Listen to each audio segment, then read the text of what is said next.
క్రీస్తునందు ప్రియమైన దేవుని వారలారా, మీ అందరికీ కూడా మరొకసారి ప్రభు పేరున వందనాలండి. చిన్న ప్రార్థన చేసుకుందాం. మమ్మల్ని మిక్కిలిగా ప్రేమించిన మా ప్రియా పరలోకపు తండ్రి, మీ ఘనమైన శ్రేష్టమైన నామమును బట్టి మీకు వందనాలు స్తోత్రాలు చెల్లించుకుంటున్నాము దేవా తండ్రి. దేవా, స్త్రీలను గురించి మేము ధ్యానించుకుంటుండగా తండ్రి దేవా, ఈరోజు చక్కటి అంశాన్ని గురించి మేము మాట్లాడుకొనుటకు మీరు మా పట్ల చూపినటువంటి కృపను బట్టి అయా మీకు కృతజ్ఞతాస్తుతులు చెల్లించుకుంటున్నాం దేవా తండ్రి. అయా తండ్రి దేవా, మీరే పరిశుద్ధాత్మ పేరున మీ ఆత్మ తోడ్పాటు అనుగ్రహించి మీరే మాట్లాడండి దేవా తండ్రి.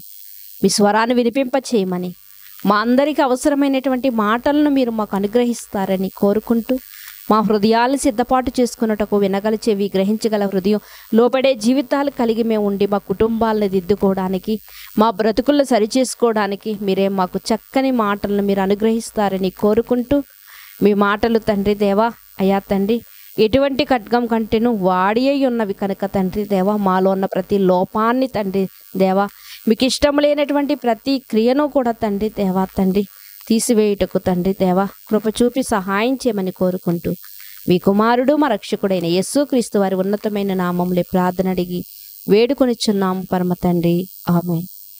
క్రీస్తునందు ప్రియమైన దేవుని వారలారా, మరి ఈరోజు ఒక చక్కటి అంశాన్ని గురించి మనం మాట్లాడుకుందాం. అయితే బైబిల్ గ్రంథంలో మనం చూడగలిగితే క్రొత్త నిబంధనలో మరి మరియను గురించి మనము ఈరోజు తెలుసుకుందాం. ప్రియమైన దేవుని వారలారా, మరియ పేరు కలిగినటువంటి స్త్రీలు మరి సుమారుగా మనకి మరి 7 కనిపిస్తూ ఉంటారు. ప్రియమైన దేవుని వారలారా, 7 అని ఎందుకు అంటున్నానంటే, అసలు ఈ క్రొత్త నిబంధనలో మరియ అనేటువంటి పదాన్ని ఎందుకు ఎక్కువగా ఈ పేరును పెట్టుకున్నారు అంటే, పాత నిబంధనలో ఉన్నటువంటి మరియను తలంచుకుని వారు ఈ పేరు పెట్టుకున్నట్లుగా చరిత్ర పుస్తకాలలో మనకు కనిపిస్తూ ఉంటుంది. పాత నిబంధనలో ఉన్నటువంటి మరి ఎవరు అంటే ప్రియమైన దేవుని వారలారా, మరి నిర్గమాకాండంలో మనకు కనిపిస్తూ ఉంటుంది. నిర్గమాకాండంలో మనకి కనిపిస్తూ ఉంటుంది. ఎవరు అంటే ఆమె మిరియాము ఒక చక్కటి ప్రవక్తినిగా, మిరియాము ఒక చక్కటి సింగర్గా, మరి దేవుణ్ణి ఎంతగానో స్తుతించినట్లుగా దేవుని వైపుకు అనేక మందిని స్త్రీలను నడుపుటకు నాయకత్వం వహించినటువంటి ఒక స్త్రీగా మిరియాము అందరికీ తెలుసు. ప్రియమైన దేవుని వారలారా, అయితే ఆ మిరియాములో నుండి వచ్చినటువంటి పేరే ఏమిటి అంటే మనం చూడగలిగితే మరియా. మిరియాము నుండి వచ్చినటువంటి పేరు మరియా. ప్రియమైన దేవుని వారలారా, కనుక మరి అలాంటి మిరియాము వలె మేము కన్నటువంటి మా బిడ్డలు అట్టి రీతిగా మిరియాము వలె ఉండాలని ఆశ కలిగిన వారుగా వారు తమ పిల్లలకి, ఆడబిడ్డలకి మరియా అని పేరు పెట్టడం ప్రసిద్ధిగా అక్కడ కనిపిస్తూ ఉంటుంది. ప్రియమైన దేవుని వారలారా, అయితే అందులో మరి కన్యమరి అయినటువంటి మరియ మనకు తెలుసు. యేసుక్రీస్తు వారి యొక్క తల్లి మనకు తెలుసు. మరలా మనం చూడగలిగితే మార్కు తల్లి గారైనటువంటి మరియ మనకు తెలుసు. బేతనీలో ఉన్నటువంటి లాజరు సహోదరి అయినటువంటి మరియ మనకు తెలుసు. యాకోబు తల్లి అయినటువంటి మరియ మనకు తెలుసు. మగ్దలేని మరియ మనకు తెలుసు.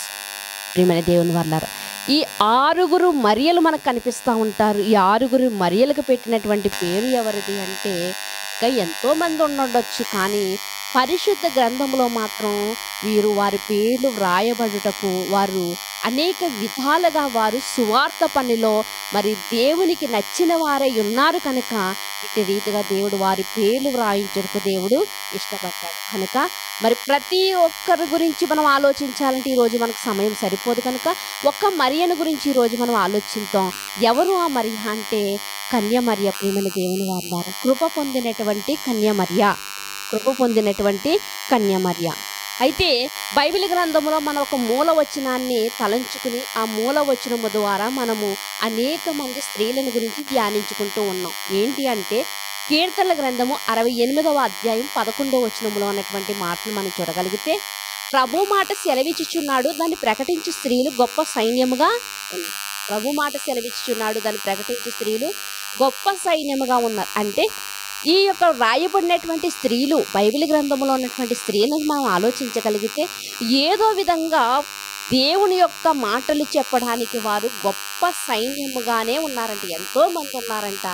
అయితే అలాంటి సైన్యములో నుండి ఒక్కొక్క స్త్రీని మనం ధ్యానించుకుంటున్నాం. ఎందుకు అంటే మనము కూడా ఆ సైన్యములో చేరాలని. ఇంకా చెప్పాలి అంటే మనము కూడా మరి ఆ స్త్రీల క్రమంతోని వారి పేర్లు జీవగ్రంథంలో ప్రియమైన దేవుని వల్ల మన పేర్లు కూడా జీవగ్రంథంలో రాయబడాలి అంటే వారు ఏం చేశారు, వారు ఎట్టి రీతిగా నడుచుకున్నారు, వారు ఎలా దేవునికి ఇష్టలయ్యారు అన్న దానిని మనం తెలుసుకోగలిగితే మనం కూడా మన జీవితాన్ని అట్టి రీతిగా నడిపించుకున్నటకు మరి దోహదపడుతూ ఉంటాయి. కనుక ఆలోచిద్దాం. ఈరోజు మనం ఆలోచిస్తున్నటువంటి మాట ఏమిటి అంటే లూకా సువార్త 1వ అధ్యాయము 26వ వచనాన్ని మీరు చూడగలిగితే, 6వ నెలలో గబ్రియేలును దేవదూత గలిలయలోని నజరేతను ఊరిలో దావీదు వంశస్థుడైన యోసేపును ఒక పురుషునికి ప్రదానం చేయబడిన కన్యక యొద్దకు దేవుని చేత పంపబడెను.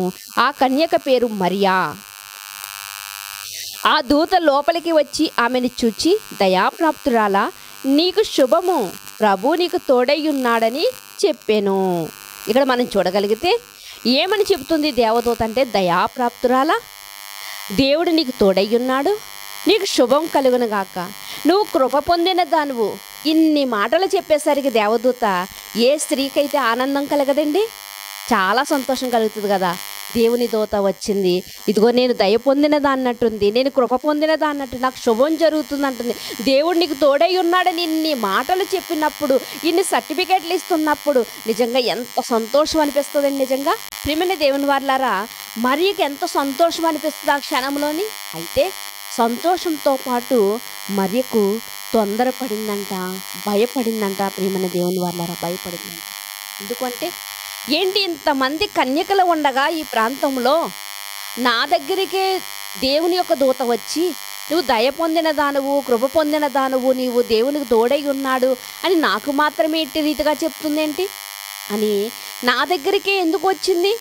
నిజంగా ఆ మాటలు చెప్పేసరికి సంతోషం అనిపించినప్పటికీ ఒక అంతు ఆమెకు ఏం కలుగుతుందంటే భయం కలుగుతుంది, తొందరపాటు కలుగుతుంది. ప్రియమైన దేవుని వారలారా, తొందరపాటు కలుగుతుంది.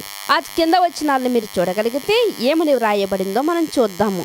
అయితే ఆ యొక్క మరియ యొక్క తొందరపాటును గ్రహించినటువంటి దూత ఏమంటుంది అంటే, మరియా భయపడకుము, నీవు కృప పొందితివి, ఇదిగో నీవు గర్భము ధరించి కుమారుని కని ఆయనకు యేసుని పేరు పెట్టెదవు. ఏమంటుందండి? నువ్వు కృప పొందిన దానువు, నువ్వు దయాప్రాప్తురాలువు, నీకు దేవుడు తోడై ఉన్నాడు, నీకు శుభం కలుగును, నీవు దేవుని వల్ల కృప పొందితివి. నీ మాటలు చెప్పినప్పుడు నిజంగా ఎలా ఊహించుకొని ఉంటుంది కన్యమర్య? అప్పటికే యోసేపు గారి చేత ప్రదానం చేయబడినటువంటి మరియగా మనకు కనిపిస్తూ ఉంటుంది. ఎంత సంతోషం అనిపించిందో అంత తొందరపడుతూ ఉండగా ఏమని చెప్తుందంటే, భయపడకు, దేవుడు నీకు మరి చక్కటి వివాహం జరిగిస్తాడు, నీకు తొందరపడకు, నీకు చక్కటి దేవుడు గృహాన్ని ఇస్తాడు. ఇలాంటివి కాదండి. ఏమని చెబుతుందో అక్కడ మనం చూడగలిగితే ఏమంటుంది దేవదూత అంటే, ప్రియమైన దేవుని వారలారా, ఇదిగో నీవు గర్భము ధరించి కుమారుని కని యేసు అని పేరు పెట్టదు. నీవు గర్భము ధరించి కుమారుని కని. నిజంగా ఈ మాట వినగానే ఆమె ఎంత నిజంగా మరి షాక్ అయి ఉంటుందండి. నిజంగా షాక్ అయి ఉంటుంది. ఏంటి, నేను కన్య మరియను కదా, నేను యోసేపుతో ప్రదానం మాత్రమే చేయబడింది కదా, మరి ఏంటి నాకు కుమారుడు కనటువంటి ఇంత నిజంగా ఆ 2 వచనాల్లో ఉన్నటువంటి మాటలు మనం ఇంత తేలికగా చదివేసుకుంటున్నాము. కానీ మరియ గారు నిజంగా ఆ క్షణాల్లో కాళ్ళ కింద ఉన్నటువంటి భూమి కదిలినట్లుగా అనిపించి ఉండాలి, పెద్ద బండరాయి ఆమె తల మీద పడినట్లుగా అనిపించి ఉండాలి. నిజంగా ఎలాంటి వార్త అంటే, ఏంటి నీవు కుమారుని కంటావు, నువ్వు గర్భవతి అవుతావు, ఏంటి అసలు సాధ్యమా, ఏంటి నేను ఏ పాపం చేయలేదే, ఎన్ని విధాలుగా వెళ్ళిపోద్దండి ఆలోచనలు. నిజంగా నేను ఏ పాపం చేశాను, అసలు నేను ఏ పాపము చేయలేదు కదా, పాపం చెయ్యకపోయినా ఏంటి నేను గర్భవతిని అవడం ఏంటి, నలుగురు వింటే ఏమనుకుంటారు, నేను ఎవరికైనా ఇలా అని చెప్తే నమ్ముతారా? అసలు దేవదూతే వచ్చి నాకు ఇట్టి రీతిగా నాతో మాట్లాడిందని చెప్తే నమ్ముతారా ఎవరైనా? నమ్మరు కదా. ఎన్ని విధాలుగా ఆలోచించుంటుందో ప్రియమైన దేవుని వారలారా. నిజంగా ఆ స్థానంలో ఒకవేళ మనం ఉంటే మనకు ఆ వేదన ఏంటో, ఆ భయం ఏంటో, ఆ యొక్క తొందరపాటు ఏంటో మనకి అనుభవపూర్వకంగా తెలుస్తుంది ప్రియమైన దేవుని వారలారా. ప్రియమైన దేవుని వారలారా, ఇక్కడ మనం చూడగలిగితే అయ్యో నీకు కుమారుడు పుడతాడు అనగానే ఇటు పెళ్ళి కాకుండా నేను తల్లినవుతున్నానా, లోకం నన్ను చూసి ఏమనుకుంటుంది, లోకమంతా కోడైకొస్తుంది, లోకం నన్ను చూసి ఎలా అపార్థం చేసుకుంటుంది, ఎలా నేను నలుగురిలో నేను మసలాలేను అని ఎన్ని ఆలోచనలు వచ్చి ఉంటాయండి, ఎన్ని తలంపులు వచ్చి ఉంటాయి. ఏంటి ఇలా జరిగిందేంటి, ఏంటి ఇలా జరుగుతుందేంటి, దేవుడేంటి నా పక్షమందు మంచి చేయాలనుకుంటున్నాడా, మరి శుభమని చెప్పింది ఏంటి దేవదూత అని పలు విధాలుగా ఆమె ఆలోచించుకుంటూ ఉంది ప్రియమైన దేవుని వారలారా. అయితే ఆ కింద మాటల్లో మనం చూడగలిగితే 34లో అందుకు మరియా నేను పురుషుని ఎరిగిన దాననే వచ్చినటువంటి డౌట్ని క్లియర్ చేసుకుంటుంది ప్రియమైన దేవుని వారలారా. ఈరోజు మనము కూడా బైబిల్ గ్రంథంలో ఏదైనా అర్థం కాని విషయము, అర్థం కాని సందర్భం మనకు కనిపించినప్పుడు మనం కూడా ఏం చేయాలి అంటే దాన్ని చదవాలి. మనం చదివినప్పుడు కూడా మనకు అర్థం కాకపోతే అది తెలిసిన వారిని అడిగి మనము తెలుసుకోవాలి.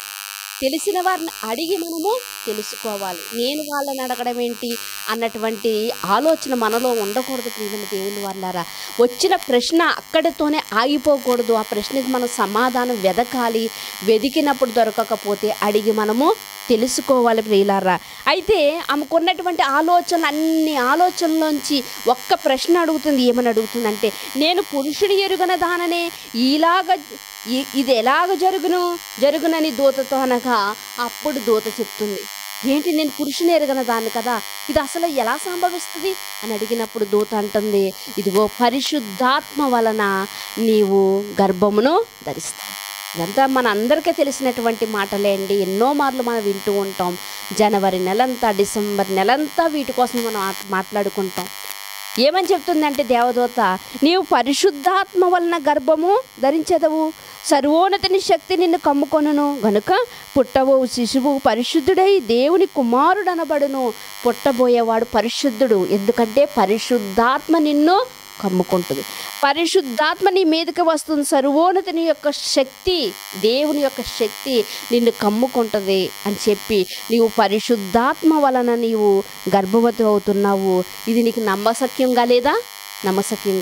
అయితే ముసలివారైనటువంటి ఎలిజబెత్ జకరియాల దగ్గరికి వెళ్ళి, మీ చుట్టాలే కదా, అడిగి తెలుసుకో. ముసలివారైనటువంటి వాళ్ళకి గర్భఫలాన్ని దేవుడిచ్చాడు. అది ఎంత వాస్తవమో అది నీవు నమ్మగలిగితే, వాళ్ళు చెప్పింది నమ్మగలిగితే, ఇదిగో దేవుడు నీ పట్ల చేస్తున్నటువంటిది కూడా నమ్మి తీరాలి. జకరియా నమ్మలేదండి మొదట. అందుకనే అతడు ఎలా ఉండిపోయాడు అంటే మోగవాడిగా ఉండిపోయాడు. అది జరిగేంత వరకు కూడా ఎప్పుడు కూడా దేవుని సన్నిధిలో మనం ఏదైనా అడుగుతున్నప్పుడు కానివ్వండి, దేవుని సన్నిధిలో ఏదైనా మనకు దేవుడు ఇచ్చినటువంటి వాగ్దానం కానివ్వండి, అది మనం ఎలా ఉండాలి అంటే పరిపూర్ణముగా నమ్మేవారిగా మనము ఉండాలి. అడిగింది ప్రతిదీ పొంది ఉన్నామని నమ్మిక కలిగి మనము ఉండాలి ప్రియులారా.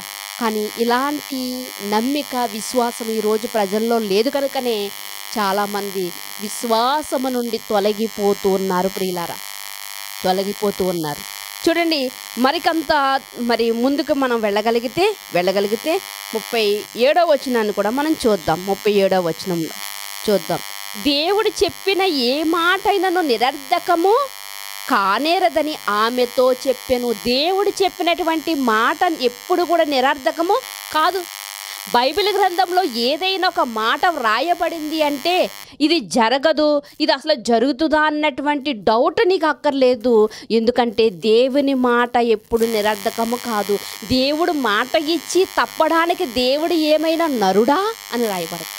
కనుక ప్రియులారా, దేవుడు ఎప్పుడు కూడా మన పట్ల ఆయన కృప చూపుతూ ఉన్నాడు, మన పట్ల చేసిన వాగ్దానం నెరవేరుస్తూ ఉన్నాడు. ప్రియమైన దేవుని వారలారా, దేవుడు మనకిచ్చినటువంటి వాగ్దానాలను కానివ్వండి, మన కొరకు రాయించిన లేఖనాలను కానివ్వండి, ఆయన నెరవేర్చకపోవడానికి ఆయన ఏమీ నరుడు కాదు, ఒక రాజకీయవేత్త. ఎంతోమంది మన కళ్ళ ముందు చూస్తున్నాం కదా రాజకీయవేత్తలు ఎంతోమంది. అధికారంలోనికి రాకముందు ఎన్నో హామీలు ఇస్తూ ఉంటారు, ఎన్నో మనకి వాగ్దానాలు చేస్తూ ఉంటారు. అధికారంలోనికి వచ్చిన తర్వాత ఏదో ఒక మెలత వేసి వాటిని అందకుండగా వారు మాటలు మారుస్తూ ఉంటారు. దేవుని వాళ్ళ కానీ దేవుడు అలాంటి వాడు కాదు. ఆయన అలాంటి వాడు కాదు. ఆయన మాట ఇచ్చాడంటే, ఆయన ఏ మాట అయినా ఇచ్చాడంటే నెరవేరుస్తాడంటే అది నిరర్ధకము కాదని చెప్పాను. అందుకు మరి ఇదిగో ప్రభు దాసురాలను నీ మాట చొప్పున నాకు జరుగును గాక నేను అంతటి దూత ఆమె యొద్ద నుండి చెప్తూనే ఉందండి. దేవదూత చెప్తూనే ఉంది. దేవదూత ఎప్పుడు మరియ దగ్గర నుంచి వెళ్ళిపోయిందంటే, మరియ ఒప్పుకున్న తర్వాత, మరియ హృదయపూర్వకముగా ఒప్పుకున్న తర్వాత ఆమె దగ్గర నుండి వెళ్ళింది. ప్రియమైన దేవుని వాళ్ళారా, దేవుడు ఎప్పటి నుండో ప్రణాళిక కలిగి ఉన్నాడు. దేవుడు ఎప్పటి నుంచి ప్రణాళిక కలిగి ఉన్నాడు అంటే ఆది కాండమును మొదటి అధ్యాయములోనే మనకు కనిపిస్తుంది దేవుని యొక్క ప్రణాళిక ఏంటో. దేవుని యొక్క ప్రణాళిక ఏంటో ఆది కాండం మొదటి అధ్యాయంలోనే మనకు కనిపిస్తుంది. ఎప్పుడు కనిపిస్తుంది అంటే, ఎప్పుడైతే భూమి మీదకి పాపం అనేది వచ్చిందో, ఎప్పుడైతే ఆదాము హవ్వలు తినవద్దన్న పండుని తిన్నారో, ఎప్పుడైతే అపవాదికి దేవుడు శాపం పెట్టాడో, వీళ్ళిద్దరికి ఆదిమానవులిద్దరికి శాపం పెట్టాడో, అప్పుడు దేవుడు ఏమని పలుకుతూ ఉంటాడంటే, అక్కడ ఏమంటూ ఉంటాడంటే, ఇదిగో నువ్వు నరులను మడిం మీద కొడతావు, వాళ్ళు నిన్ను తల మీద చితక కొడతారు అని చెప్పి అక్కడ ఫుట్ నోట్లో ఒక మాట వ్రాయబడి ఉంటుంది. ఆయన అని ఉంటుంది. అంటే నా కుమారుడు వస్తాడు, నీ తల చితక తొక్కుతాడు అని వ్రాయబడి, తర్వాత మనం మరి హేబేలు గారి విషయంలో కానివ్వండి, గతంలో మనం మాట్లాడుకున్నాం కదా, హేబేలు గారి విషయంలో కానివ్వండి, నోవాహు గారి విషయంలో కానివ్వండి, మెతుషేల ఆయుష్ కాలం విషయంలో కానివ్వండి, వీటన్నిటిని బట్టి మనం చూస్తూ ఉంటే వీటన్నిటిలోని కూడా యేసు ప్రభు వారు మనకు కనిపిస్తూ ఉంటారు. ఇక యెషయా గ్రంథంలోనికి రాగలిగితే, జకర్యా గ్రంథం, ఇలా గ్రంథాల్లో మనం ముందుకు నడుచుకుంటూ వెళ్తే, చదువుకుంటూ వెళ్తే ప్రియమైన దేవుని వారలారా, యేసుక్రీస్తు వారు కన్య మరియకు పుడతాడు అని చాలా స్పష్టంగా వ్రాయబడుతుందంటే, ఎప్పటి నుంచి దేవుడు ప్రణాళిక అంటే ఆది కాండము నుండి, సృష్టి ఆరంభము నుండే దేవుని యొక్క ప్రణాళిక కలిగి ఉన్నాడు. ఆ ప్రణాళిక ఎవరి ద్వారా నెరవేరాలి అంటే, ఇదిగో ఒక కన్యక గర్భాన పుట్టాలి. ఏ కన్యక అంటే, ఎంతోమంది కన్యకల కోసం ఎదురు చూశాడు దేవుడు. అందులో ఇదిగో వివాహం సెట్ అయిపోయినప్పటికీ కూడా ఆమె ఎవరు అంటే, ఇదిగో ఇప్పుడు మనం చదువుకుంటున్నటువంటి మరియా సెలెక్ట్ అయ్యింది. ప్రియమైన దేవుని వల్ల కొన్ని దినాలు పోతే ఆమెకు వివాహం అయిపోయినేమో, అంటే చివరి దినాలలో, చివరి క్షణాలలో ఒకవేళ సెలెక్ట్ అయ్యిందేమో. అంత గొప్ప భక్తి జీవితం ఆమెలో ఉందేమో. దేవుడు ఆషామాషి వాడు కాదండి. దేవుడు మనం ఎవరికైనా మన ఇంటి తాళాలు రోడ్డుపై వెళ్ళే వారికి ఇచ్చేస్తూ ఉంటామా? నమ్మకం కలిగిన వారికి మాత్రం మన ఇంటి తాళాలు అప్పచెప్తాం. నమ్మకస్తులకు మాత్రం మన పిల్లల్ని అప్పచెప్తూ ఉంటాం. నమ్మకస్తులతో మాత్రం మన యొక్క విషయాలు, పర్సనల్ విషయాలు పంచుకుంటూ ఉంటాం. దేవుడు కూడా ఆయన పరలోకంలో ఉన్నటువంటి తన కుమారుని ఈ లోకానికి పంపించాలి అంటే ప్రణాళిక పూర్వకంగా ఎవరికి పడితే వారికి ఇచ్చేస్తాడా? లేదు. అయితే మరియను కూడా ఎన్నో విధాలుగా ఆయన చూసుంటాడు. ఆమె మనస్తత్వం చూసుంటాడు, ఆమె యొక్క గుణలక్షణాలు చూసుంటాడు. వీటన్నిటిని చూసి ఆమెకు నిశ్చితార్థం అయిపోయినప్పటికీ కూడా, అంటే సగం వివాహం అని చెప్తూ ఉంటారు ప్రియమైన దేవుని వాళ్ళారా, అయినప్పటికీ కూడా ఆమె మరి యోసేపు గారితో ఆమె ఏంటంటే మరి శారీరక బంధం ఇంకా ఏర్పడలేదు కాబట్టి ఆమెను చివరి క్షణాలలో సెలెక్ట్ అయ్యింది అనడానికి ప్రియమైన దేవుని వాళ్ళారా మనకి ఎన్నో ఆధారాలు మనకు కనిపిస్తూ ఉంటాయి. దేనిని చూసి అంటే, మనం పై స్వరూపాన్ని మనం చూస్తామేమో కానీ దేవుడు అంతరంగ స్వభావాన్ని చూసి సెలెక్ట్ చేసేవాడు కనుక ప్రియమైన దేవుని వాళ్ళారా, మరి అలాంటి పరీక్షల్లో మరియ గారు మాత్రమే సెలెక్ట్ అవ్వడం మరి అద్భుతమైనటువంటి విషయం ప్రియమైన దేవుని వాళ్ళారా, అద్భుతమైనటువంటి విషయంగా మనకు కనిపిస్తూ ఉంది ప్రియమైన దేవుని వాళ్ళారా. అయితే ఈమెకి ఇష్టమే, ఈమె దేవుని చిత్తానికి లోబడింది. ఏమని చెప్తుంది మరియా? ఇదిగో ప్రభువుకు దాసురాలిని, ఆయన ఏది చెప్తే నేను అది చెయ్యాలి. దాసుడు ఆయన నా యజమానుడు, నా తండ్రి, నా దేవుడు, ఆయన ఏది చెప్తే నేను అది చెయ్యాలి కనుక ఇదిగో ఆయన మాట చొప్పునే నాకు జరుగును అని, ఆయన మాట చొప్పునే నాకు జరుగును. ఎప్పుడైతే ఆమె హృదయపూర్వకంగా ఒప్పుకుందో అప్పుడు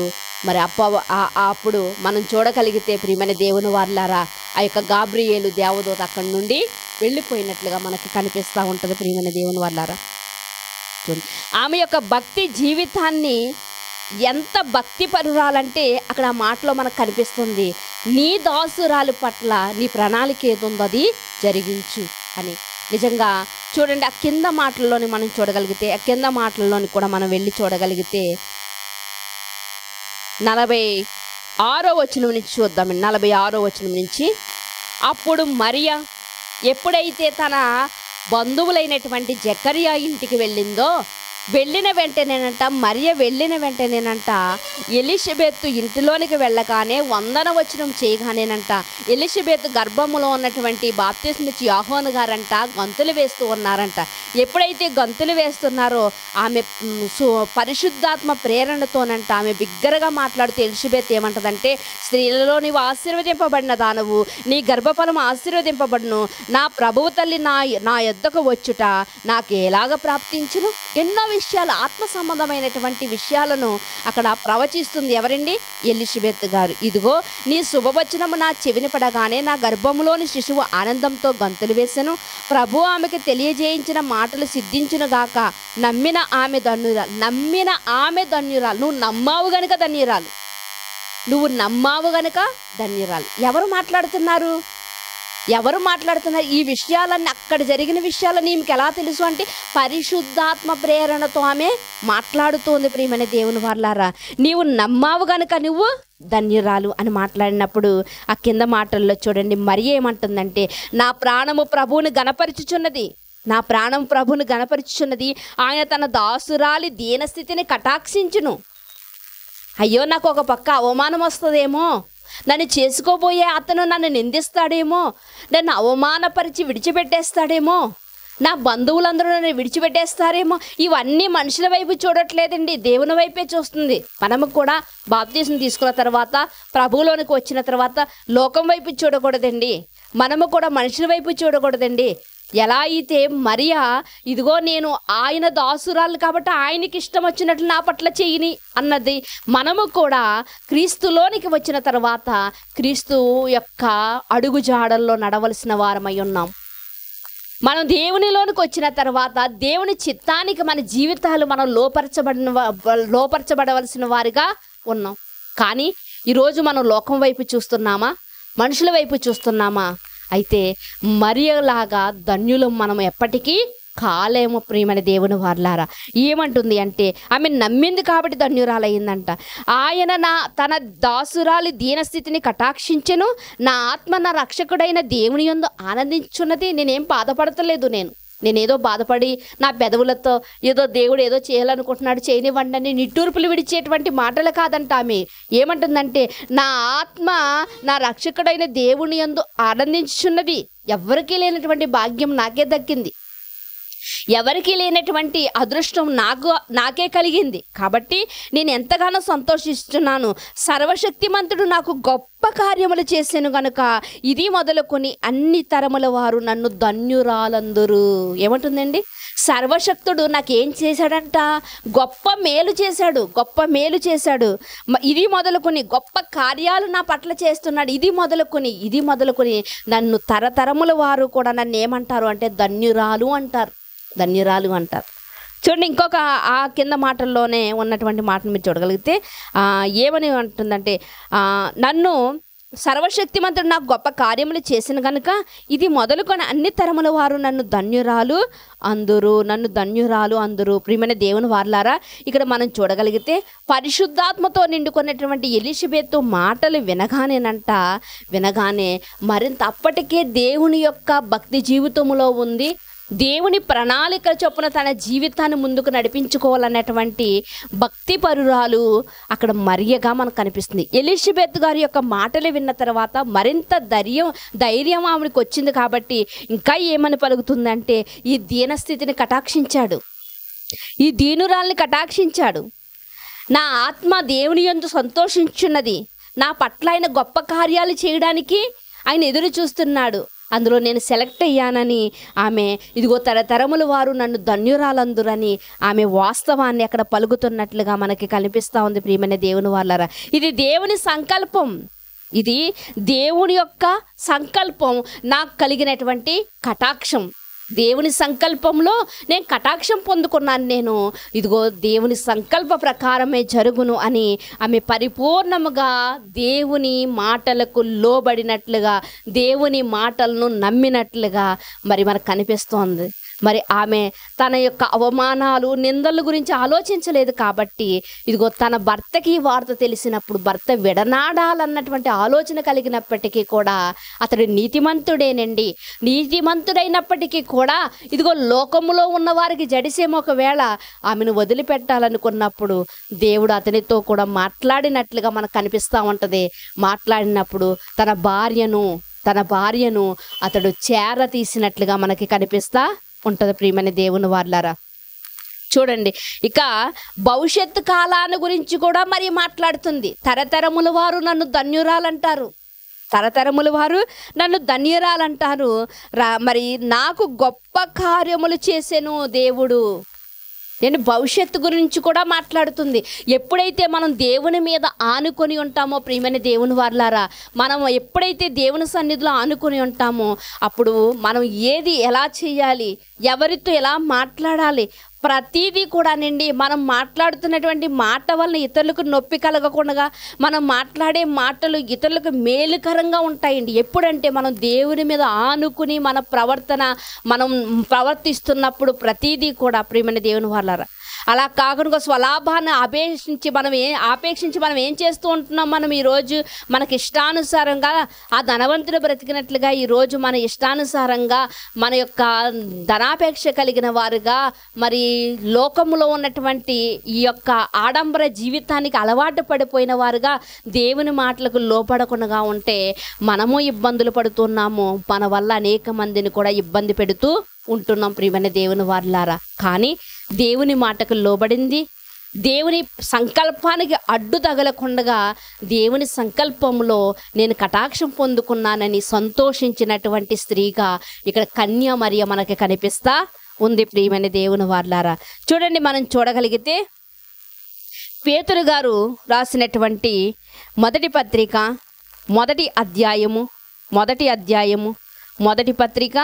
మొదటి అధ్యాయము 8-9 వచనాల్లో ఉన్న మాటలు మనం చూడగలిగితే, మీరు ఆయనను చూడకపోయినను ఆయనను ప్రేమించుచున్నారు, ఇప్పుడు ఆయనను కన్నులారా చూడకయే విశ్వసించుచు మీ విశ్వాసం ఫలము అనగా ఆత్మరక్షణ పొందుచు చెప్పసఖ్యమును మహిమాయుక్తమునైన సంతోషము గలవారై ఆనందించుచున్నారు. చూడకయే ప్రేమించుచున్నారంట. చూడకయే విశ్వాస ఫలమును ఆత్మరక్షణ పొందుచుంటే చెప్పసఖ్యము కానీ మహిమాయుక్తమైన సంతోషాన్నంట పొందుచున్నారంట. ఇక్కడ మరియ గారిని కూడా మనం చూడగలిగితే అసలు చూసిందా ప్రభువారు ఏమవుతారు? ఆయన లోకానికి రక్షకుడు అవుతాడా? ఆయన ఇలాంటి చక్కటి బోధలు బోధిస్తాడా? ఎంతోమంది రక్షణ పొందుతారు? ఇవన్నీ ఆమె చూడకముందే ప్రియమైన దేవుని వారలారా వాటినన్నిటినీ ఆమె నమ్మినట్లుగా మనకు కనిపిస్తుంది ప్రియమైన దేవుని వారలారా. అందుకనే దేవుడు అంటూ ఉంటాడు, మీరు చూడకే తరతరాల వారు నన్ను ధన్యురాలందరూ. ఇది చూసింది ఆవిడ? చూడలేదు. చూడకపోయినా నమ్మింది కాబట్టే ధన్యురాలుగా మిగిలింది. ఈరోజు మనం ఎన్నో చూస్తున్నప్పటికీ కూడా నమ్మలేకపోతున్నాం ప్రియమైన దేవుని వారలారా. అందుకనే ఈరోజు సాక్షులకు బదులుగా మనం ఎలా ఉంటున్నామంటే అసమర్థులుగా మనం జీవిస్తున్నాం. సామర్థ్యం కలిగిన వారుగా మనం ఉండాలి. అసలు దేవుడు మన పట్ల ఉన్నటువంటి ప్రణాళిక, దేవుడు మన కొరకు రాయించినటువంటి ఈ లేఖనాలను మనం చూసినప్పుడు లేఖనాల ప్రకారంగా మనం జీవిస్తూ ఉంటే మనం ఎలా ఉంటామో తెలుసా అండి? సామర్థ్యం కలిగిన వారుగా ఉంటాం. ఎందుకంటే మనం నమ్ముకున్న దేవుడు ఎలాంటి వాడు అంటే బలవంతుడైన ఆయన బలవంతుడైనప్పుడు మనం ఎందుకు బలహీనం అవుతాం? ఒక తండ్రి ధనికుడైతే తన కుమారుడు బీదవాడు అవ్వడు కదా ప్రియమైన దేవుని వారలారా. కనుక ఇక్కడ మనం చూడగలిగితే ఇదే మాట మరొకసారి మనం చూడగలిగితే లూకా సువార్త 11వ అధ్యాయము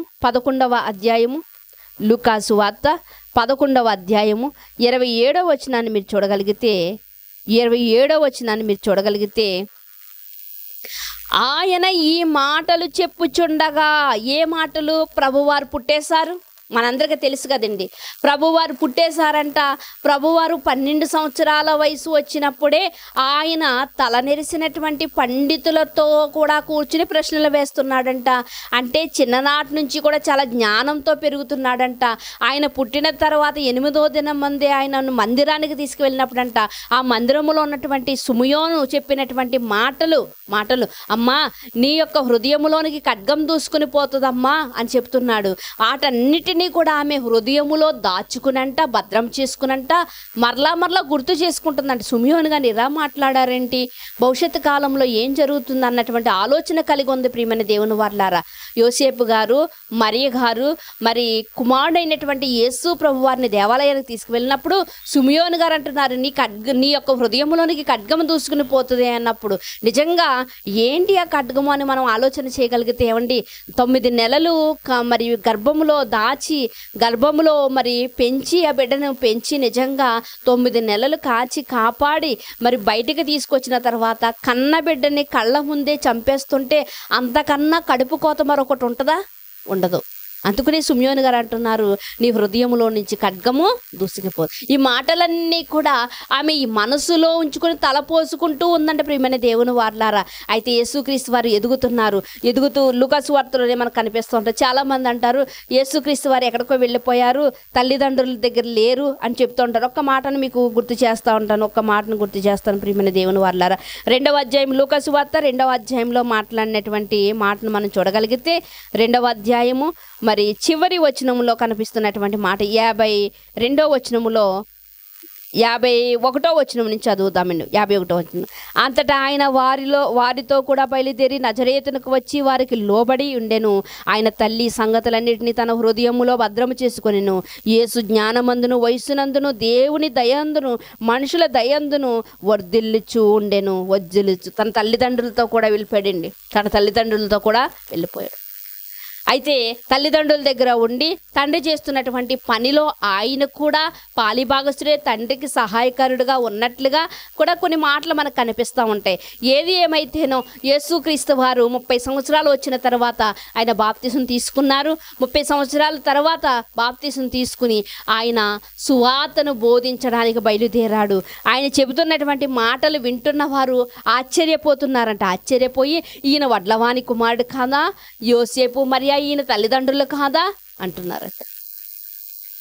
ఎప్పుడైతే యేసుక్రీస్తు వారు పుట్టేశారో తర్వాత మరి తల్లిదండ్రులు ఇద్దరికి కూడా మరలా కుమార్తెలు పుట్టినట్లుగా ఇతని సోదరులు ఇతని సోదరీమణులు మనతో ఉన్నారు కదా అని మాటలు మనకు వినిపిస్తూ ఉంటాయి. కనుక తర్వాత పిల్లలు పుట్టినట్లుగా మనకు కనిపిస్తూ ఉంటుంది ప్రియమైన దేవుని వారలారా. అయితే ఇక్కడ మనం చూస్తున్నటువంటి మాటను మరొకసారి మనం చూద్దామండి. ఇక్కడ మనం చూస్తున్నటువంటి మాటను మళ్ళీ చూడగలిగితే ఏమని వ్రాయబడింది అంటే, ఆయన ఈ మాటలు చెప్పుచుండగా సువార్తను ప్రకటిస్తూ ఉండగా ఆ సమూహములోనున్న ఒక స్త్రీ ఆయనని చూచి, నీవు మోసిన గర్భము నీవు కుడిచిన స్తన్యములు ధన్యములైనవని కేకలు వేసి చెప్పెను. ఆయన ప్రసంగిస్తూ ఉండగా ఒక స్త్రీ అంట లేచంట, అయ్యా నువ్వు చెబుతున్న మాటలు కాస్త ఆగు, చెబుతీ కానీ కన్నేం చెప్పవలసినది ఉంది. నా ఆత్మ నన్ను తొందర పెడుచున్నది, నా హృదయములో ఉన్నది నేను అందరితో పంచుకోవాలని చెప్పి ఏమంటుంది అంటే, అయ్యా ఇదిగో నిన్ను మోసిన గర్భము నువ్వు కుడిచినటువంటి స్తన్యములు ధన్యములైనవి అయ్యా.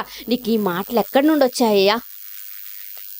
ప్రియమైన దేవుని వారలారా, మరియ గారు ఎప్పుడన్నారు? అసలు యేసుక్రీస్తు వారు గర్భములో లేనప్పుడే దేవుడు మరియ గారితో చెప్పాడు. ఏమని అంటే, ఆమె భవిష్యత్తును ఆమె చెబుతుంది. అక్కడ 1వ అధ్యాయంలో మన లూకాసు వార్త 1వ అధ్యాయంలో ఆ 45-46 వచనాలు మనం చదవం కదండి. నన్ను అందరూ ధన్యురాలందరూ, తరతరముల వారు నన్ను ధన్యురాలందరూ. మరి ఇక్కడ యేసుక్రీస్తు వారికి 30 సంవత్సరాల వయసు దాటిన తర్వాత మరలా మనం ప్రజల్లో ఆ మాటను చూస్తున్నాం. ఏ ప్రజలైతే ఆమె గర్భము ధరించినప్పుడు నిందలు వేసి ఉన్నారో, ఏ ప్రజలైతే ఆమె గర్భము ధరించినప్పుడు అవమానపరిచి ఉన్నారో, ఏంటి నువ్వు చెబుతున్నది మేము వినాలా? దేవుడు నీకు ప్రత్యక్షమయ్యాడా? దేవుని దూత లేకపోతే నీతో మాట్లాడిందా అని ఎంతమంది అయితే దూషించి ఆమెను ద్వేషించారో, మరి అలాంటి ప్రజలే ఈరోజు ఆమెను ధన్యురాలని అంటున్నారు. ఈరోజు ప్రియమైన దేవుని వారలారా, ఎవరైనా నిందించినప్పుడు, ఎవరైనా అవమానపరిచినప్పుడు బాధపడకండి. ఎందుకంటే ఎక్కడైతే మనం నిందించబడ్డామో, ఎక్కడైతే అవమానపరచబడ్డామో అక్కడే దేవుడు మనల్ని పైకెత్తువాడై ఉన్నాడు. ప్రియమైన దేవుని వాళ్ళారా, అక్కడే మనల్ని నిలబెట్టువాడై ఉన్నాడు. కనుక అలాంటి విషయాలలో బాధపడకండి. ప్రియమైన దేవుని వాళ్ళారా, బాధపడకండి. ఎందుకంటే ఇదిగో మరియ జీవితంలో మనం చూస్తూ ఉన్నాం కదా, ఎన్ని బాధలు పడి ఉంటుందండి. నిజంగా ఎవ్వరు చోటివ్వలేని పరిస్థితి కదా ఆ రోజుల్లో, ఎవ్వరు చోటివ్వలేని పరిస్థితి. అలాంటప్పుడే మరి జనాభా లెక్కలు రాయబడుతున్నటువంటి సమయం, ప్రియమైన దేవుని వారు ప్రయాణం చేయవలసినటువంటి సమయం. ఆ ప్రయాణం మనకిలా రోడ్లు ఉంటాయా? కొండల్లోంచి నడుచుకుంటూ, గుట్టల్లోంచి నడుచుకుంటూ వెళ్ళాలి. అలాంటప్పుడు నిజంగా ఎంత జాగ్రత్త కలిగి, ఒక పక్క వేదన కలిగి ఉండాలి. అయ్యో నేను ధరించినది ఎవరు అంటే దేవుని కుమారుడు కదా, ఆ దేవుని కుమారుడిని నేను ఇలా తిప్పేస్తున్నానేంటి, నేను ఇంత యాతన పెట్టేస్తున్నానేమో, అయ్యో మరొకరు గర్భాన్నైతే ఒకవేళ చాలా జాగ్రత్తగా చూసుకుందరేమో అనుకున్నటువంటి ఆలోచనలు కూడా ఉంటాయి. చాలాసార్లు అనిపిస్తూ ఉంటుందండి, దేవుడు నాకు ఒక తలాంతుని ఇచ్చినప్పుడు ఆ తలాంతుని నేను ఎందుకు ఉపయోగించలేకపోతున్నాను? దేవుడు నాకు వాక్చాతుర్యం ఇచ్చినప్పుడు ఆ వాక్చాతుర్యమును ఉపయోగించినప్పుడు ఎందుకు ఒక్కరు కూడా తమ హృదయం తెరవబడట్లేదు? ఇలాంటి ఆలోచనలు మనలో వస్తూ ఉంటాయి కదా. ఒకవేళ ఆ రోజుల్లో ఈ ప్రజల బాధ కన్నా ఆమె ఈ బాధను కూడా ఎక్కువ అనుభవించే ఉంటుంది. ప్రియమైన దేవుని వాళ్ళారా, ఎక్కువ అనుభవించే ఉంటుంది. తర్వాత మరొక మాటను కూడా మనం చూద్దామండి. తర్వాత మనం మరొక మాటను కూడా మత్తయి సువార్త మొదటి అధ్యాయము 19వ వచనాన్ని మీరు చూడగలిగితే, మత్తయి సువార్త మొదటి అధ్యాయము 19వ వచనాన్ని మీరు చూడగలిగితే, ఆమె భర్త అయిన యోసేపు నీతిమంతుడయుండి ఆమెను అవమానపరచనొల్లక రహస్యముగా ఆమెను విడనాడ ఉద్దేశించును అని రాయబడి ఉంటుంది. నిజంగా అతను కూడా చాలా నీతిమంతుడు కనుకండి, ఆమె ఎన్ని అవమానాలు, ఎన్ని మాటలు అతన్ని కూడా అనే ఉంటారు. అసలు నువ్వు ఎలా చేర్చుకున్నావు ఆమెను? ఏంటి నిశ్చితార్థం జరిగితే ఆమెకి ప్రెగ్నెంట్ ఎలా వచ్చింది, నిశ్చితార్థం జరిగితే ఆమెకి గర్భం ఎలా వచ్చింది అని అతన్ని కూడా ఎన్నో నిందలు వేసే ఉంటారండి. కానీ నీతిమంతుడు కాబట్టి అతడు వాటన్నిటిని ప్రక్కన పెట్టాడండి. మొదట్లో వదిలిపెట్టాలనుకున్నాడు, కానీ దేవుడు ఎప్పుడైతే కౌరు పంపించాడో అప్పుడు తన మనసును మార్చుకున్నాడు. ఎవరేమనుకుంటే ఏంటి, నా భార్య నీతిమంతురాలని ఎవరు చెప్పారు? దేవుడు చెప్పాడు. దేవుడి కన్నా గొప్పవారా వెళ్ళు అనుకున్నాడు. ప్రియమైన దేవుని వాళ్ళారా, ఈరోజు వాక్యం కూడా మనతో ఇలాగే మాట్లాడుతూ ఉంటుంది. మనము ఎవరినో శత్రువుగా మనం చూస్తూ ఉంటాం, దేవుని వాక్యం మాట్లాడుతూ ఉంటుంది. నీకు శత్రువైన వాడు ఒక్కడే ఉన్నాడు, వాడు అపవాది కనుక నువ్వు ఎవరిని శత్రువుగా చూడకు. మనం ఎవరి మీద కోపం పెట్టుకుంటూ ఉంటాం, దేవుని వాక్యం మాట్లాడుతూ ఉంటుంది. నీ కోపం సాయంకాలం సూర్యుడు వెళ్ళేటప్పుడు నీ కోపం కూడా నీలో నుండి వెళ్ళిపోవాలని. వెంటనే మనం ఆ మాటకి లోబడాలని, సరెండర్ అయిపోవాలి, ఆ మాటలకు లోబడిపోవాలి. మనం వెంటనే లోబడలేదనుకోండి, దేవుని మాటను మనం అతిక్రమిస్తే మనము పాపం చేసిన వారమే కదా. ప్రియమైన దేవుని వారలారా, అలాంటి పరిస్థితుల్లో కూడా దేవుని మాటను అతిక్రమించకుండా నీతిమంతుడుగా ఒక నీతిమంతురాలని చేర్చుకున్నటువంటి గొప్ప మనస్తత్వం కలిగినటువంటి భర్తగా మనకి కనిపిస్తూ ఉన్నాడు. ప్రియమైన దేవుని వారలారా, గొప్ప భర్తగా మనకు కనిపిస్తూ ఉన్నాడు. మరొక మాటను మనం చూడగలిగితే మరి మత్తయి సువార్త, ఇదే మత్తయి సువార్త 13వ అధ్యాయము 55వ వచనాన్ని చూద్దామండి. 55వ వచనాన్ని మనం చూద్దాం. చూడండి, అక్కడ రాయబడిన మాట, యేసు ఈ ఉపమానములు చెప్పి చాలించిన తర్వాత ఆయన అక్కడి నుండి వెళ్ళి స్వదేశమునకు వచ్చి సమాజ మందిరములో వారికి బోధించుచుండెను. అందువలన వారు ఆశ్చర్యపడి ఈ జ్ఞానమును, ఈ అద్భుతములు ఇతనికి ఎక్కడ నుండి వచ్చినవి? ఇతడు వడ్లవాని కుమారుడు కాడా? ఇతని తల్లి పేరు మరియ కాదా? యాకోబు, యోసేపు, సీమోను, యోదా అను వారు అతని సోదరులు కారా? ఇతని సోదరీమణులు మనతోనే ఉన్నారు కదా. ఎవరంట? మనతో ఉన్నారు కదా. ఎవరు ఉన్నారు అంటే ఇతని తల్లి మరియ, ఇతని తండ్రి వడ్లవాడు యోసేపు మనకు తెలుసు. ఇతని యొక్క సోదరులు, తమ్ముళ్ళు, ఇదిగో యాకోబు, యోసేపు, ఇంకా ఎవరంటండి, సీమోను, యోదా అని వారు ఇతని సోదరులు కారా? ఇతని సోదరీమణులు మనతో కూడా ఉన్నారు కదా. ఈ కార్యములన్నీ ఎక్కడి నుండి చేస్తున్నాడు? ఇతనికి ఈ అద్భుతాలు చేసేటువంటి ఈ శక్తి, సామర్థ్యం ఎక్కడి నుండి వచ్చిందని ప్రజలందరూ అబ్బురపడిపోతున్నారంటండి, ఆశ్చర్యాన్ని వ్యక్తం చేస్తున్నారంట. అంటే యేసు క్రీస్తు వారు పుట్టిన తర్వాత మరలా 4 సహోదరులు పుట్టారు. మరియ గారికి యోసేపు గారికి 4 మగబిడ్డలు పుట్టినట్లుగా ఇక్కడ మనకి కనిపిస్తుంది. మరి సోదరీమణులు కూడా అని రాశారు కాబట్టి మరి ఎంతమందో వారు చెప్పబడలేదు ప్రియమైన దేవుని వారలారా. అంటే మనం ఇక్కడ చూడగలిగితే మరి యేసుక్రీస్తు వారు తన యొక్క కుటుంబంతోనే జీవించినట్లుగా మనకు కనిపిస్తూ ఉంటుంది ప్రియమైన దేవుని వారలారా, మనకి కనిపిస్తూ ఉంటుంది. మరొక మాటను మనం చూడగలిగితే మరొక మాటను కూడా మనం చూద్దాము. మరొక మాటని యోహాను సువార్త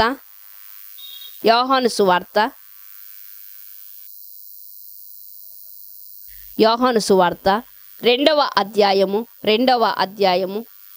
యోహాను సువార్త 2వ అధ్యాయము 12వ వచనాన్ని మీరు చూడగలిగితే ఏమని రాయబడిందో చూద్దామండి.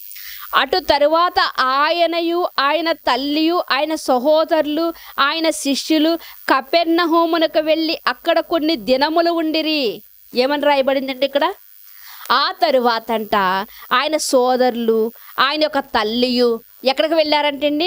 కపెర్నహూముకి వెళ్ళారంట. ఇక్కడ తండ్రిని గురించి వ్రాయబడలేదు. ఒకవేళ తండ్రి గారు ఉండి రాలేదో వారితో పాటు, లేకపోతే అప్పటికైనా మరణించున్నారో తెలియదు, కానీ తల్లియు ఆయన సహోదరులునంట మరి ఆయన శిష్యులు అంట కపెర్నహూమునికి వెళ్ళారంట. ప్రియమైన దేవుని వారలారా, మరి కానా పెండ్లి విందులోకి వెళ్ళినప్పుడు కూడా వారు సహోదరులు లేకపోతే వారి తల్లి అందరూ కలిసి వెళ్ళినట్టుగా అక్కడ మనకు కనిపిస్తూ ఉంటుంది ప్రియమైన దేవుడు. అంటే ఆయన కుటుంబంతోనే ఉన్నారు. అయితే మనం ఇంకా ముందుకు చూడగలిగితే ప్రియమైన దేవుని వారలారా, మరియ గారు మరి తర్వాత కనినటువంటి బిడ్డల విషయంలో లోకస్తులు ఏవేవో చెప్పి ఉంటారు. అయినప్పటికీ కూడా ఆ బిడ్డల మనస్తత్వాలు చెదరకుండగా ఆమె బిడ్డలను పెంచుకుంటూ వచ్చింది ప్రియమైన దేవుని వారలారా. గిద్యోని జీవితాన్ని మనం చూడగలిగితే ఈ యొక్క వ్యత్యాసం అనేది అక్కడ మనకు కనిపిస్తూ ఉంటుంది కదా. గిద్యోను గారి యొక్క జీవితాన్ని మనం చూడగలిగితే కనుక మరి ఇక్కడ కూడా మనం చూడగలిగితే ప్రియమైన దేవుని వారలారా, ఇక్కడ కూడా మనం చూడగలిగితే ఆ కుటుంబ విషయంలో చాలా జాగ్రత్తలు పాటించే ఉంటుంది మరియ గారు, జాగ్రత్తలు పాటించే ఉంటుంది. చూడండి మరొక మాటను మనం చూద్దాం. మరొక మాటను మనం చూద్దాం.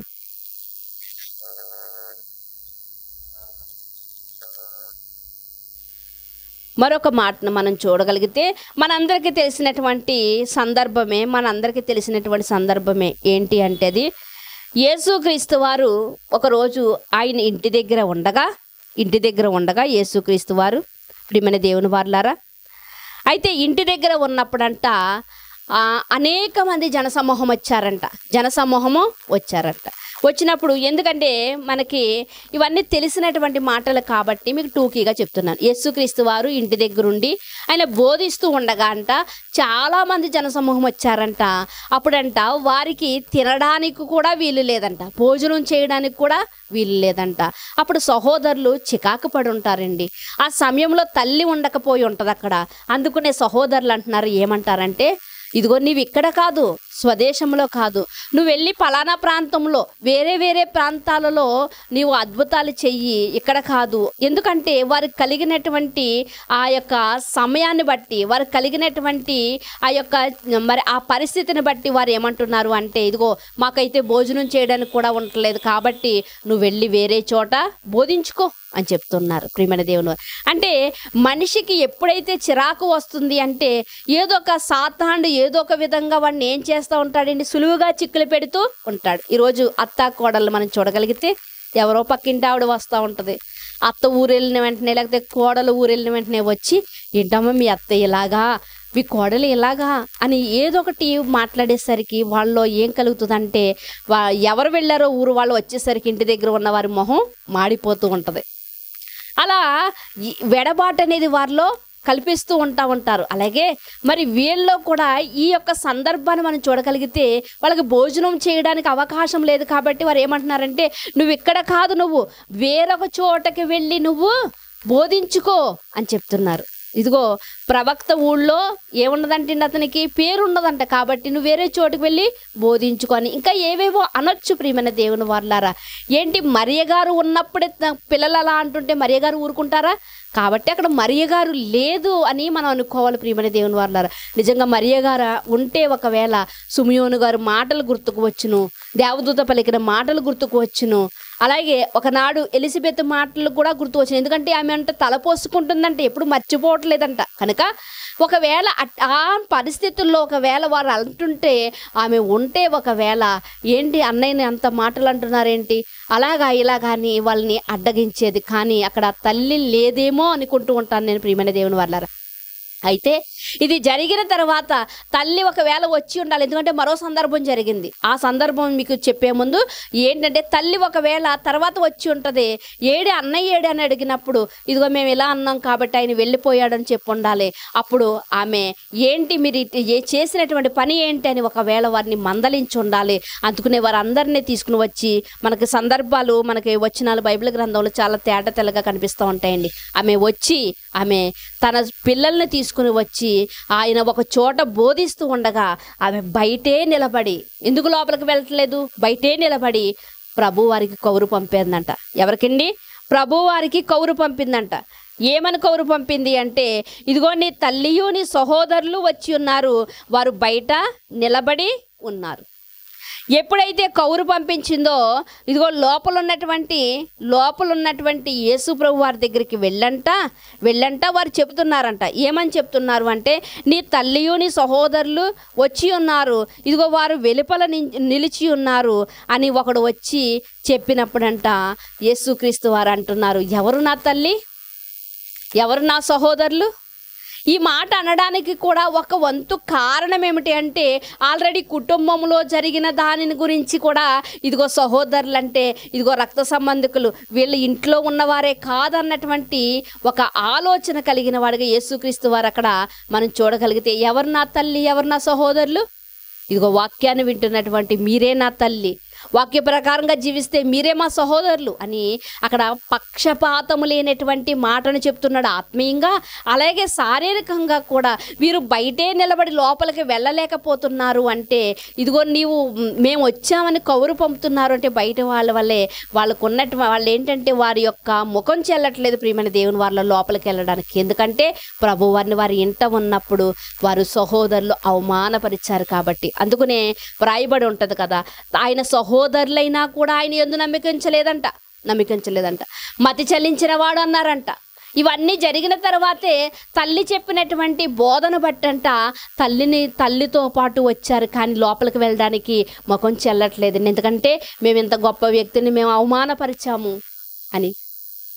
ప్రియమైన దేవుని వర్లారా, ఆలోచించగలిగితే ఇక్కడ మనం ఇలాంటి చిన్న చిన్న సందర్భాలను కూడా మనం ఆలోచించగలిగితే అసలు అక్కడ ఏం జరిగింది అన్న విషయం మనకి కనిపిస్తూ ఉంటుంది ప్రియమైన దేవుని వారలారా. అయితే ఆ తర్వాత నుంచి వారి మనసులు కలవరం చెందే ఉంటాయి. ఒకవేళ తల్లి రమ్మన్నా కూడా రానటువంటి పరిస్థితులు ఏర్పడి ఉంటాయి. కొంతమంది పిల్లల్ని చూడండి, ఏదైనా మనం గట్టిగా చెప్పామనుకోండి వాడు ఇంకా మొండికెక్కుతాడు. కనుక ఇక్కడ కూడా ఒకవేళ తల్లి యేసు ప్రభు వారు ఎక్కడైనా బోధిస్తున్నారు అనేటప్పుడు రమ్మనగానే వాళ్ళు వచ్చే పరిస్థితి వారి దగ్గర ఉండకపోవచ్చు ప్రియమైన దేవుని వారలారా. అందుకే యేసుక్రీస్తు వారు మనం చూడగలిగితే మరి యేసుక్రీస్తు వారు సిలువ మీద ఉన్నప్పుడు కూడా ఆయన సహోదరులు వచ్చారండి? రాలేదు. తన భర్త కనిపించలేదు అంటే ఆయన చనిపోయి ఉండొచ్చు ఒకవేళ. కనుక మరియ తన కుటుంబాన్ని వదిలిపెట్టి యేసు ప్రభు వారితోనే తిరుగుతుంది ప్రియమైన దేవుని వారలారా. ఇదిగో మీకన్నా గొప్పవాడు అతడు, ఏదో ఒక రోజు మీరు తెలుసుకుంటారని తన బిడ్డలను వదిలిపెట్టేసి ఆమె మరి యేసు ప్రభు వారు సిలువ మోస్తున్నప్పుడు కానివ్వండి, సిలువ మీద మరణిస్తున్నప్పుడు కానివ్వండి, మరి కన్యమరి అయినటువంటి యేసుక్రీస్తు వారి యొక్క తల్లి ఆయనతో పాటు ఉన్నట్లుగా ఏడుస్తున్నట్లుగా మనకు కనిపిస్తూ ఉంటుంది ప్రియమైన దేవుని వారలారా. ఆలోచించండి, ఇక్కడ కనిపిస్తూ ఉంటుంది.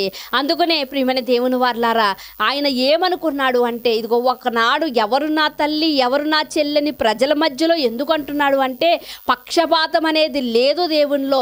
అందరూ తండ్రి అయిన దేవునికి పిల్లలే అని చెప్పడానికి, అందరము సహోదరులమే, ఇందులో రక్తబంధం అనేది లేదని చెప్పడానికి ఒక వంత అయితే ప్రియమైన దేవుని వారలారా ఇక్కడ మనం చూడగలిగితే ఆయన తల్లిని ప్రేమిస్తే తల్లిని ఎవరు నా తల్లి అంటాడు అని చాలామంది ఆయన మాటలపై చాలామంది బురద చల్లారు. అలాంటి వారికి బుద్ధి చెప్పడానికే యేసుక్రీస్తు వారు సిలువలో చెప్పినటువంటి ఒక మాట, ఇదిగో తాను ప్రేమించినటువంటి యోహాను గారిని చూపించి ఇదిగో యోహాను నీ తల్లి అని అప్పగించాడు. తల్లిని ఒంటరిదాన్ని చేశాడా?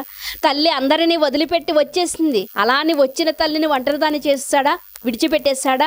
పట్టించుకోలేదా?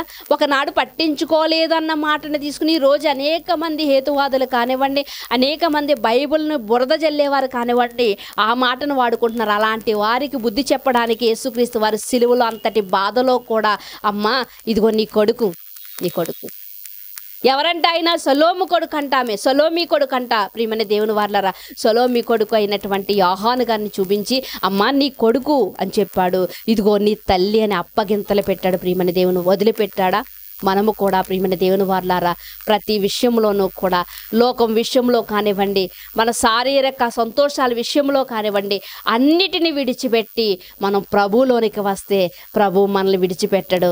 మనకి ఏది అవసరమో అది ఆయన ఇస్తాడు. ప్రియమైన దేవుని వారలారా, ఏది అవసరమో మనకు అది ఆయన ఇస్తాడు. ప్రియమైన దేవుని వారలారా, అలా అని తను చాలామంది అంటున్నారు, అలా తన తమ్ముళ్ళనే మార్చుకోలేకపోయాడు కదా, మిమ్మల్ని ఎలా మారుస్తాడు యేసుక్రీస్తు అని చాలామంది చెప్తున్నారు. ఎందుకు మార్చుకోలేకపోయాడండి?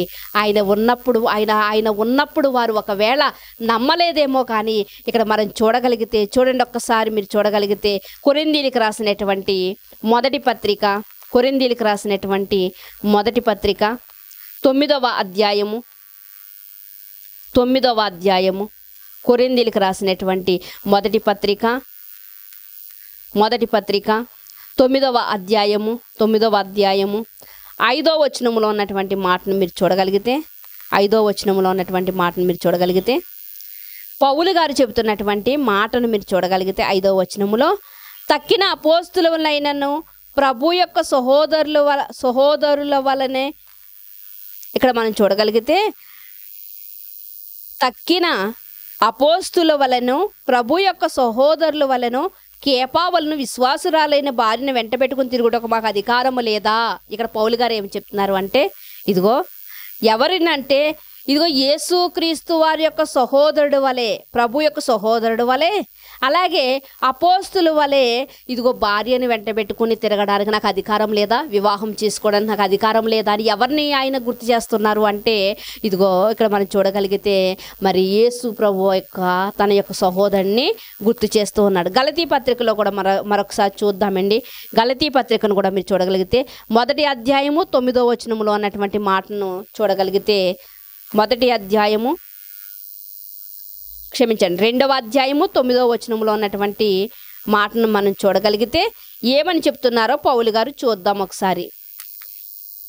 సున్నతి పొందిన వారికి అపోస్తులవుటకు పేతురును సామర్థ్యం కలుగచేసిన వాడే, అన్యజనులకు అపోస్తులవుటకు నాకును సామర్థ్యం కలుగచేసినని వారు గ్రహించినప్పుడు స్తంభములుగా నింపబడిన యాకోబు, కేఫా, యోహానుల అనువారు నాకు అనుగ్రహింపబడిన కృపను కనుగొని, ఏమని చెప్తున్నాడండి ఇక్కడ? ఏమని చెప్తున్నాడండి ఇక్కడ మనం చూడగలిగితే, ఇదిగో ఎవరంట?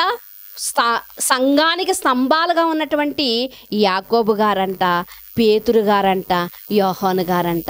వీళ్ళు సంఘానికి స్తంభాలుగా ఉన్నారంట. ఈ యాకోబు గారు ఎవరనుకుంటున్నారు? యేసు ప్రభు యొక్క సహోదరుడండి. ఇంకా మీకు క్లియర్గా అర్థం కావాలంటే అదే గలతీ పత్రిక, అదే మొదటి అధ్యాయము ఇదిగో 18వ వచనాన్ని మీరు చూడగలిగితే, అటుపైన 3 సంవత్సరముల తరువాత కేఫాను పరిచయం చేసుకొనవలెనని యెరూషలేమునకు వచ్చి అతనితో కూడా 15 దినములుంటిని. అతన్ని తప్ప అపోస్తుల్లో మరి ఎవరిని నేను చూడలేదు. ఏమంటున్నాడండి? అపోస్తుల్లో నేను ఎవరిని చూడలేదు, పేతురు గారిని మాత్రమే నేను చూశాను అని చెప్పాడండి. తర్వాత మాటలు ఏమంటున్నాడంటే, ప్రభు యొక్క సహోదరుడైన యాకోబును మాత్రము చూచితిని. ఎవరిని చూశారంట పౌలు గారు? ప్రభు యొక్క సహోదరుడైనటువంటి యాకోబు గారిని చూశారంట. ప్రభు యొక్క సహోదరుడైనటువంటి యాకోబు గారు ఎలా ఉన్నారంట? సంఘానికి స్తంభముగా ఉన్నారంట. మరి ఒకప్పుడు యేసుక్రీస్తు వారు విమర్శించారు, మతి చలించిన వాడు అన్నారు. యేసుక్రీస్తు వారు తన తమ్ముళ్ళనే రక్షించుకోలేకపోయాడని ఈరోజు ఎంతోమంది మరి వ్యాకులు రాస్తున్నారు కదా. అలాంటి వారికి బుద్ధి చెప్పడానికి పౌలు గారు అనేక సార్లు పేరునెత్తు చెప్తున్నారు. ప్రియమైన దేవుని వారలారా, అంటే క్రీస్తు వారు ఉన్నప్పుడు వారికి క్రీస్తు వారి యొక్క విలువ తెలియకపోయినప్పటికీ కూడా ఆయన సమాధిలో నుండి లేచిన తర్వాత ఆయన విలువ వారు తెలుసుకున్నారు. ప్రియమైన దేవుని వారలారా, విలువ తెలుసుకున్నారు. అదే అంటూ ఉంటారు కదా, చూచి నమ్మిన వానికంటే చూడకుండా నమ్మిన వాడు ధన్యుడని. నిజంగా ఎంతో పశ్చాత్తాపడి ఉంటారు. అయ్యో, ఇంత గొప్ప వ్యక్తి మా మధ్యలో మాకు అన్నగా ఉంటే, మా మధ్యలో ఉంటే, మాతో కలిసి తిరుగుతున్నప్పుడు, ఆయనతో కలిసి మేము భుజిస్తున్నప్పుడు కూడా మేము గుర్తించలేకపోయాం ఈయన గొప్పతనాన్ని. అయ్యో, మేమే మా చేతులారా ఆయన్ని తోసివేసుకున్నాం కదా, మా నోటితో మేము అవమానపరిచాం కదా అని ఎంతగా పశ్చాత్తాపడి ఉంటారు. నిజంగా ఆ పశ్చాత్తాపంలోనే నిజంగా బాధలో బోధ కలుగుతుంది అంటారు కదా చాలామంది. అలా పశ్చాత్తాపంలోనే వాళ్ళకు ఒక పట్టుదల అనేది వచ్చింది. అలాంటి ప్రభు అయినటువంటి మా అన్నయ్య కోసం మేము ప్రకటించాలి అని నిజంగా యాకోబు గారు పత్రికను రాశారండి. యాకోబు పత్రిక రాసింది ఎవరో తెలుసండి? ప్రభు యొక్క సహోదరుడైనటువంటి యాకోబు గారే యాకోబు పత్రికను రాశారు. మరి ఆ ప్రభు యొక్క మరి సహోదరుడైనప్పటికీ కూడా యాకోబు పత్రిక 1వ అధ్యాయం 1వ వచనంలో మనం చూడగలిగితే ప్రభు దాసుడిని అంటున్నాడు. ఏమంటున్నాడు? దాసుడిని. నేను తమ్ముడు అనిపించుకునేటొక యోగ్యత లేని వాడిని, నేను తమ్ముడను రాసుకునేటొక యోగ్యత లేనటువంటి వాడిని నేను, కనుక నేను ప్రభుకి దాసుడిని నేను అంటున్నాడు. ప్రియమైన దేవుని వారలారా, ఇందాక చదువుకున్న మాటల్లో ఆయన యొక్క తమ్ముళ్ళలో యూదా అనే వ్యక్తి కూడా ఉన్నాడు. యూదా పత్రికను రాశాడు. నిజంగా యాకోబు గారు రాసినటువంటి మాటలన్నీ కూడా యాకోబు పత్రికలో కూడా చాలా చక్కని మాటలే. నిజంగా ఆ నాలుకను గురించి చూడండి, ఎంత చక్కటి మాటను ఆయన రాస్తూ ఉంటాడో. నిజంగా దేవుని యందు మనం ఎంత బాగా మారాలి అన్నది మనకి చాలా స్పష్టంగా ఈ పత్రికలో ఆయన రాస్తూ ఉంటారు. ప్రియమైన దేవుని వారలారా, ఆ 1వ అధ్యాయంలో మనం చూడగలిగితే శోధనలు సహించిన వాడు ధన్యుడు అని చెబుతూ చాలా విలువైనటువంటి మాటలను మనకు అక్కడ రాస్తూ ఉంటాడు. తర్వాత మనం చూడగలిగితే వినడానికి వేగిరపడాలి, మాట్లాడడానికి నిదానించాలి, మీరు వినువారు మట్టికే ఉండకండి, విన్న వాక్య ప్రకారంగా మీ జీవితాల్ని మలుచుకోండి అని చెబుతూ ఉంటాడు. ఇంకా మనం చూడగలిగితే నిజమైన భక్తి ఏంటి అంటే, ఇదిగో నిజమైన భక్తి ఇది అని చెబుతూ ఉంటాడు ఆ 1వ అధ్యాయంలో. 2వ అధ్యాయంలోనికి మనం రాగలిగితే ప్రియమైన దేవుని వారలారా, విశ్వాస విషయంలో మనం ఎలా ఉండాలో మనకి నేర్పిస్తూ ఉంటాడు. దేవుడు ఒక్కడే, ఆయన్ని మనం నమ్మాలి. దేవుడు ఒక్కడే. నేను దెయ్యాలు నమ్ముతున్నాయి, వణుకుతున్నాయి, కానీ మీరెందుకు నమ్మరు అని ప్రశ్నిస్తూ ఉన్నాడు. ఆ 3వ అధ్యాయంలోనికి మనం రాగలిగితే ప్రియమైన దేవుని వారలారా, 3వ అధ్యాయం అంతా ఇదిగో నీ యొక్క 6 అడుగుల దేహానికి ముప్పు తెచ్చేది ఏంటి అంటే నీలో ఉన్నటువంటి బెత్తిరంత నాలుక అని చెప్పి ఆ నాలుకను నువ్వు కంట్రోల్ చేసుకోవాలి అని చెప్తున్నాడు. గుర్రానికి కళ్ళెం ఎలా వేస్తారో, ఎద్దుకి ఎలా మూతికి చిక్కం ఎలా పెడతారో నీ నాలుకను నువ్వు అదుపులో ఉంచుకోవాలి అని చెప్తూ ఉన్నాడు. 4వ అధ్యాయానికి మీరు రాగలిగితే మీలో పోరాటాలు ఎలా జరుగుతున్నాయంటే మీలో బోగేచ్చలు వచ్చేస్తున్నాయి. ఇదిగో వాడు బాగున్నాడు, నేను అలా ఉండాలి, వాడు అది చేశాడు, నేను ఇలా చేయాలి, ఇదిగో ఆమె అది కొనుక్కుంది, నేను కొనుక్కోవాలి, బోగేచ్చలు వచ్చేస్తున్నాయి. కాబట్టి ఆ బోగేచ్చల వల్ల మీలో పోరాటాలు కలుగుతున్నాయి, యుద్ధాలు కలుగుతున్నాయి అని చెప్పి ప్రియమైన దేవుని వారలారా, మిమ్మల్ని మీరు తగ్గించుకోండి. ఎన్నో విలువైనటువంటి మాటలు, ఇదిగో విశ్వాసం కలిగినటువంటి ప్రార్థన ఒక రోగిని స్వస్థపరచుదని ఇంత జ్ఞానమైనటువంటి మాటలను ఆయన రాశాడు తన పత్రికలోని. ఎవరండి? ప్రభు యొక్క సహోదరుడు అయినటువంటి యాకోబు గారు. ప్రియమైన దేవుని వారలారా, మరి యోధా గారు కూడా ఎంతో చక్కని మాటలను రాశారు అక్కడ. ప్రియమైన దేవుని వారలారా, యూదా పత్రికను కూడా మనం చూడగలిగితే ఏమని చెప్తున్నారంటే, పరిశుద్ధులకు ఒక్కసారి అప్పగింపబడినటువంటి ప్రభువారు అప్పగించినటువంటి బోధ, ఆ బోధ తప్ప మరి ఒకడు వచ్చి నేను క్రీస్తునని, నేను మెస్సియాన్ని, మరొకడు ఎవడైనా వచ్చి మీకు ఏదైనా బోధించిన ఎడల మీరు బోధల్లోనికి వెళ్ళకండి అని చాలా ఖచ్చితంగా చెప్తూ ఏమంటున్నాడు అంటే, ప్రియమైన దేవుని వారలారా, ఇదిగో ఒకనాడు బిలామిలిపేడు బహుమానాన్ని ఆశించి మీరు వెళ్ళిపోతున్నారా? పలానా చోట చీరలు పంచుతున్నారు అంటే ఆ వాక్యం సరైనది కాకపోయినా మీరు వెళ్ళిపోతున్నారా? వెళ్ళకండి అని చెప్తున్నాడు. ఇంకా కిందకి రాగలిగితే ప్రియమైన దేవుని వారలారా, ఇదిగో ప్రభు కోసం ఎవరు ప్రవచించారంట? ప్రభు కోసం ఆదాము మొదలుకుని 7వ వాడైన హానోకు కూడా ప్రవచించాడంట. ప్రభు కోసం అంతమంది ప్రవచిస్తూ వస్తే మా కాలంలో మా తోడబుట్టైనటువంటి ప్రభువుని మేము గుర్తించలేకపోయాం. మీరు అలా ఉండకండి, ఇదిగో మీరు తెలుసుకోండి, మీరు తెలుసుకుని అనేక మంది నరకానికి వెళ్ళిపోవడానికి అగ్నిలో పడిపోతూ ఉన్నారు. కాబట్టి అలాంటి వారికి చెయ్యనివ్వండి, మీరు లేవనెత్తండి అని యూదా గారు కూడా ఎన్నో విషయాలు, చక్కని విషయాలు ఇక్కడ మనతో పంచుకున్నట్లుగా మనకి కనిపిస్తూ ఉంది. ప్రియమైన దేవుని వారలారా, ఎన్నో విషయాలు మరి ఇక్కడ మనకి ఇద్దరు కూడా ప్రియమైన దేవుని వారలారా ఎన్నో విషయాలు మనకు చెబుతూ ఉన్నారు. చిట్ట చివరికి ఒక్క మాటను మనం చదువుకొని ముగించేసుకుందామండి. యోహాను సువార్త 7వ అధ్యాయము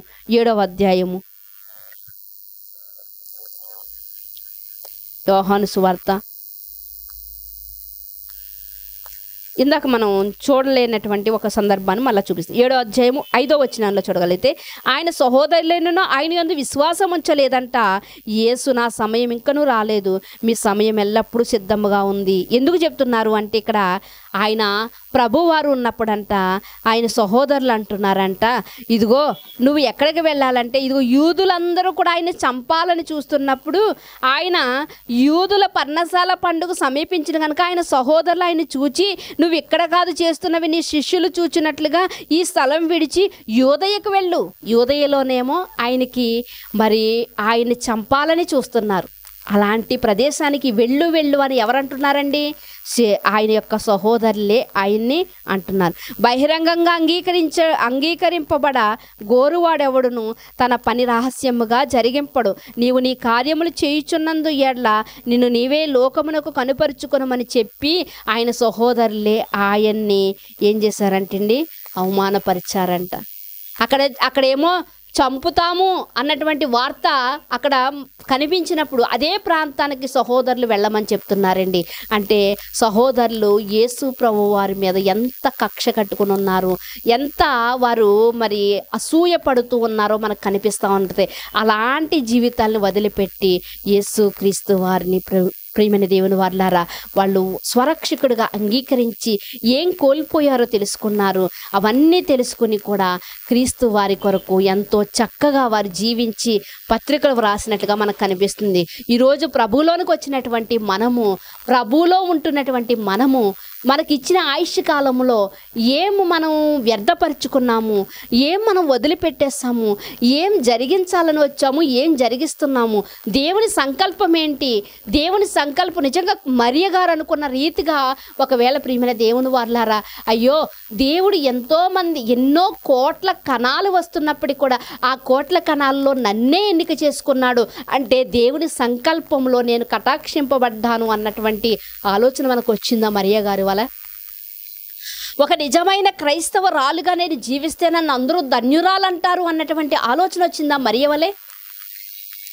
అయ్యో నేను లోకానికి వేరే జీవిస్తున్నప్పుడు ఎన్నో నిందలు అవమానాలు వచ్చినప్పటికీ కూడా దేవుని విషయంలో నేను గొప్ప బహుమానాన్ని పొందుకుంటాను నేను అన్నటువంటి ఆలోచన మనకు ఎప్పుడన్నా వచ్చిందా?